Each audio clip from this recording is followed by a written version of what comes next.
This is Edexcel Further Maths, Further Pure 1 Specimen Paper, Question 1.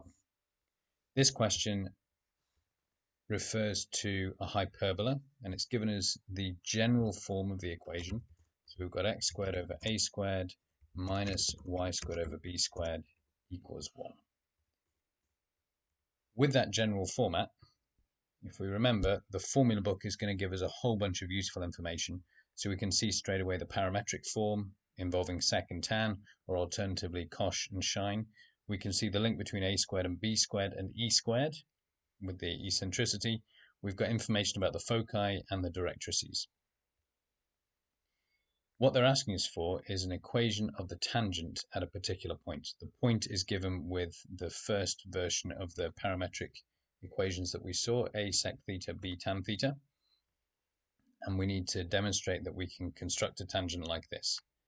Now, given that we've been given a point in parametric form, it makes sense to use the parametric form in order to calculate the gradient as well.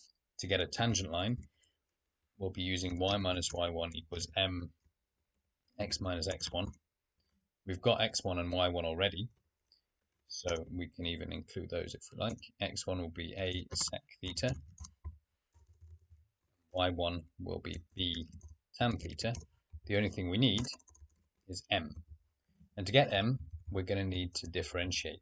M is the gradient of the tangent at this point, therefore it's the gradient of the curve. And there's a couple of options here. You can differentiate implicitly. You can rearrange and differentiate explicitly with y equals something, but it'll be a bit messy. You'll have plus and minus square roots.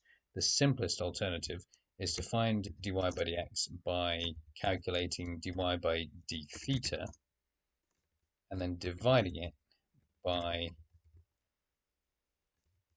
dx by d theta.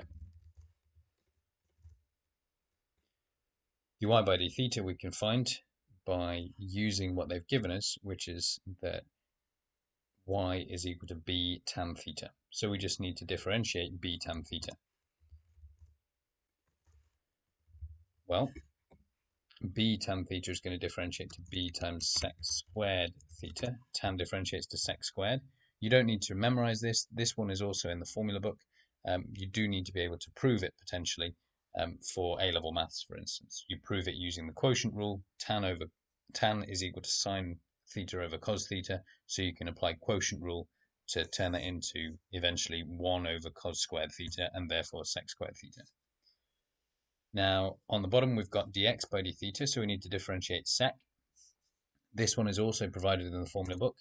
It is sec theta tan theta. This one, if you need to as well, you can prove using quotient rule. We think of it as 1 over cos theta, and then the top function is the number 1, the bottom function is cos theta, and when you simplify it all out, you end up with sec theta times tan theta. Technically sine theta over cos squared theta, which you can then simplify into this form. Now we can simplify this further. For starters, before we do anything fancy, turning sec into 1 over cos or tan into sine over cos, hopefully we can see that sec theta is going to cancel out on the top and the bottom. So we'll get b sec theta on the top and a tan theta on the bottom. And in fact, if I take a quick peek over on the left-hand side, you can see that y times a tan theta appears on the left for their equation. And then on the right, we've got x and b sec theta. So it seems promising that we can leave it in this form and not necessarily do any further simplifying at this point. Now we're going to come back to this equation and simply substitute in the values that we want. So if y1 is equal to b tan theta and x1 is equal to a sec theta and m is equal to b sec theta over a tan theta, you can simply fill in the numbers like that. The next thing is to write it in the form they've asked for, and because we've got y a tan theta in there, it makes sense to first deal with this fraction. There are no fractions in the form required, so we're going to multiply through by a tan theta. We'll get y a tan theta straight away on the left, which is encouraging. We'll also have minus ab tan squared theta.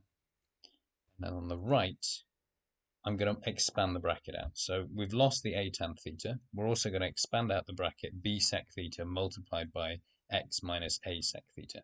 So that'll give me x b sec theta, which incidentally does appear on the right hand side for the required form.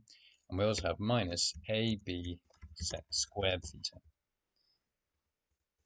Now, if you get stuck at any point and you've got something that's similar to but not quite the same as the result that you're required to find, it's worth taking a close look at what's the same and what's different, and maybe just rewrite things a little bit so that you can see more clearly exactly what you have that isn't the same as what they have. In this case, for instance, xb sec theta appears in both, ya tan theta appears in both. What we're left with, however, is ab times tan squared theta minus sec squared theta. And hopefully this is starting to ring some bells. Not least because now I've written it in as close as I can the same form as they've got, I notice that the only thing left, the only thing that isn't quite the same as theirs, is tan squared theta minus sec squared theta. And at some point you're going to remember that 1 plus tan squared theta is equivalent to sec squared theta. This comes from sine squared theta plus cos squared theta equals 1. If you divide both sides by sine squared theta, by cos squared theta, you get tan squared theta plus 1 equals sec squared theta. And this allows us to finally do the last step of our rearrangement. You want to make sure that it's clear to the examiner. They will want to be convinced of how you've done this final step. So make sure you state somewhere what you're using, or you write it so clearly you wouldn't necessarily need this line, for instance, as long as you've written it out exactly like this, provided they can see that you've recognized this bit disappears, becomes the value 1, then we've convinced them we've managed to produce the result that we were asked for.